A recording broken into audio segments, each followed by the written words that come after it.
Një listë gjatë më dhanë kolegët, janë shpallur shumë avokatë për popullin që do bëhet. Nga partia juaj, përveç kandidatit që përmendit, dhe unë e kam patur një në studio, edhe Adriana Kalaja kishte shpallur sot kandidaturën. Ta lidhim 2 minuta, ju jeni dakord që tjetë Adriana Kalaja, avokat e popullit? Po e kini Adrianën më ndihmoni, 2 minuta të ju ajo, dhe zoti Flamur, ju kë jeni për kandidat? Se kandidatin e zgjedh opozita. Po unë kam dëgjuar që nuk do të zgjedh opozita. Çfarë ke dëgjuar, Ylli? Kam dëgjuar që do të zgjidhet, mund ta zgjidhet Rama dhe këtë. Tani, nëse e kemi, Edi Rama, falë të unë. Adriana Kalaja na ndihmoni. Po. Edi Rama, Ylli, me që i ke këto lloj-lojra që i bëni. Edi Rama. Jo, ja të tregoj listë. Ty s'më duhet lista mua, fare. 1 minutë më. Ylli, nuk më tregoj dot listën se lista kam paur para teje. Po e ke parë Merrem me atë punë.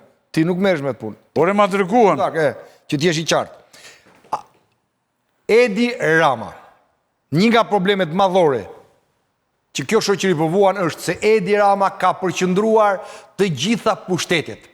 As Ramiz Alia, diktatori i fundit komunist, nuk ka administruar kaq shumë pushtete sa Edi Rama. Më lidh çik. Dhe ti pas ke filluar, ti që ke bërë demagogu mi ma të opozitës. 2 institucione që i kanë ngelur të pakapura deta. Ti duhet të jesh aty kryetari demagogëve. Më lidh me Kalajan të lutem. Dhe kontrolli i lartë i shtetit. Kalaja. Janë 2 institucione. Jeni dakord të jetë kjo? Prit ta them unë. Po jo po thuaj tani që ta heqim tjetër. Prit, janë 2 institucione të cilat ai sot po bën lojra dhe makinacione për t'i shtërë në dorë. Avokatën e popullit dhe? Ju jeni avokatin e popullit, po them si fillim, dhe 2 institucione janë pavarur sot. Avokati dhe kontrolli i lartë i shtetit. Dhe kontrolli i shtetit. Të gjithë institucionet tjera. Cili duhet i marrë opozita? Ku i ka këtu? Ja këtu. Këtu i ka Edi Rama. Në xhep. Të gjitha institucionet, duke përfshi gjykata, prokurorisë, pak skap, gjitha çka. Këtu i ka. Pra, vetëm këto 2 institucione sot janë pakapura. Tani ç'po bën? Kemi 1 vit e gjys në procedurë për këtë çështjen e avokatit. Ju kemi dhënë një kandidaturë. Kanë kërkuar kandidaturën. As nuk e futin në diskutim as një moment parlament. Kemi ngritur vazhdimisht diskutimet. Pse? Edi Rama, kam biseduar unë personalisht në atë kohë me kryetarin e grupit parlamentar, sot kryetari i kuvendit, Niko Pereshi. Dhe asgjë. Pse? Narkosi nuk i lejon të miratojnë as një kandidaturë përveç se kërkon ta fusë në dorë edhe avokatin e popullit. Se ta shtetit, se u bërë gabim çfarë, falni. Pra edhe avokat e popullit. Kjo është e gjitha. Çdo kandidaturë që mban firmën e deputetëve të Partisë Demokratike dhe të aleatëve tanë është dinjitoze për atë pozicion.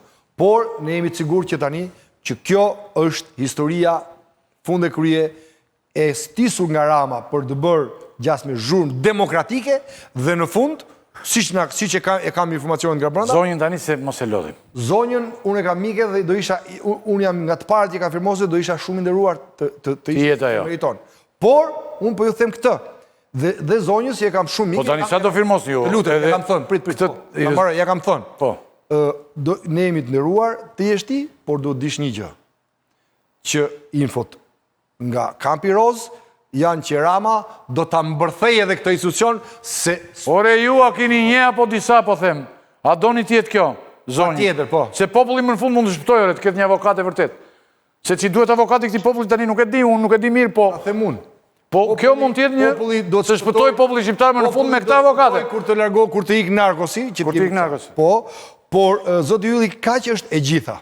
Ky zotëria tjetër, u të roqit ju nga ky? Që ishte kandidat, që e kam patë dhe unë studio. Ylli, më duket se të sqarova në mënyrë të detajuar. Jo. Po, tërsisht. A do paraqisni një kandidat? Pa vëmendshëm kur sqarojmë ne, ti ke qef kur sqarohesh. Dhe në një vëmendje nuk ka mund të madhe tani. Jo, ke qef që të sqarohesh në mënyrë të pasqarueshme nga ata që nuk sqarojnë asgjë, siç është Rilindja. Rilindja. Po. Ata te unë nuk vinë. Po pra, ata nga që të sqarojnë në mënyrë të pasqarueshme ti pranë ke qef. Po di mos se s'të vinë. A di pse s'të vinë? Po. Se s'kan ç'thon mor. Mirë mo, po kur e di këtë, se s'vjen ti vetëm ju me gazetarët e thoni ç'të doni. Se po jo fut. Dhe mund ty pse? Adriana, sepse ti ke një problem ti dhe gjithë ju drejtues të emisioneve. Sa herë që ju vim ne këtu, ju objektin e bëni PD-ja e keqja e Shqipërisë.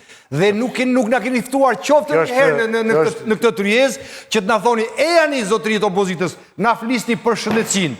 Ejani zotërit opozitës, na flisni për bujqin që po vdes. Ejani zotërit opozitës, na flisni për varfrinë se këta qeverisë nuk na vinë. Ejani zotërit të opozitës, na flisni pak këtu për turizmin që është krejt fejt. Na flisni për Tiranën. Na flisni për kullat. Për kullat keni folur ju? Para droge, jo s'ta ke thirr. Më thuaj, hajde këtu fol. Jo do të thresun, pa merak. Që po ndërtohet. Po do t'i thuash të gjitha kullat? Të gjitha.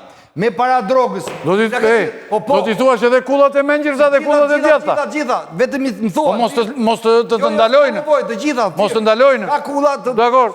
Kullat janë gjitha të narkosit. Po, narkos. Ke ardhur të më thuash tu. Hajde për zotëri se shqiptarët kanë një problem të madh. Ka 2 drejtues policie që kanë emëruar bandat, kartelet. Ti s'e ke bërë. Niko do të kishte zbritur 8 herë poshtë më burr. Nuk e ke Ti po flet Niko Peleshi, do të kishte zbritur Niko Peleshi. Ti po flet e unë dhe Niko Peleshi do të kishte zbritur 10 herë poshtë. Ju këtë problem keni. Shiko, ka gjë më të rëndë për shqiptarët se që drejtori policisë. Si ka gjetur doktori këtë? Por doktori pas ka gjetur njeriu më caktohet nga troplinët. Po kjo është të mërshme. Njeriu më të përshtatshëm.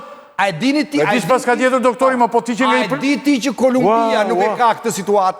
A e di që edhe në Kolumbi nuk ka drejtor policie që caktojnë trafikantët dhe kartelet? A e di që edhe në Kolumbi në drejtori e policisë për krimin organizuar nuk e caktojnë dhe nuk e paguaj, nuk e mbajnë me para kartelet? Zonja Adriana, faleminderit shumë. Unë uroj të bëni avokate popullit, të shpëtojmë në fund ky popull.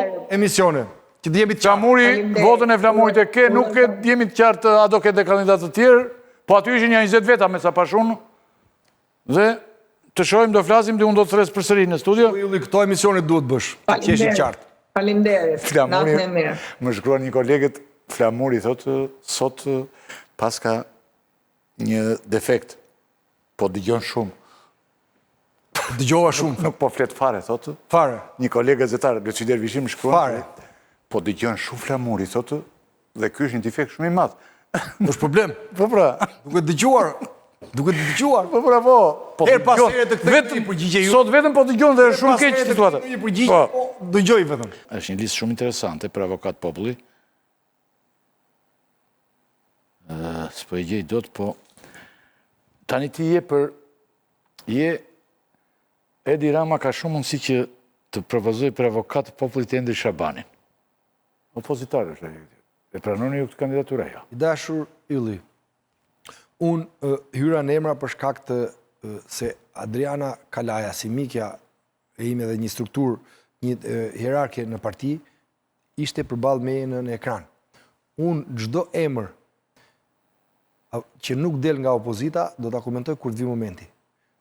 Pra, në bazë të konsensusit të pashkruar... 23 emra, ja. Lutem, më falem të të qaroj një proces. Jo, ti e di më mirë se unë, po... Numëri 8 këtu... Po, të plës. Po, dëgjoj përgjigje. Edi Shabanin, pse të mos... Dëgjoj përgjigje, prit. Çdo kandidat duhet kaloj, në rase duhet kaloj, do të marrë konsensus e opozitës. Pra, kjo është e gjitha. Kur të ecim me hapat, do flasim për emrat. Sot s'ka emra, sot janë gjithë emra dhe ecim.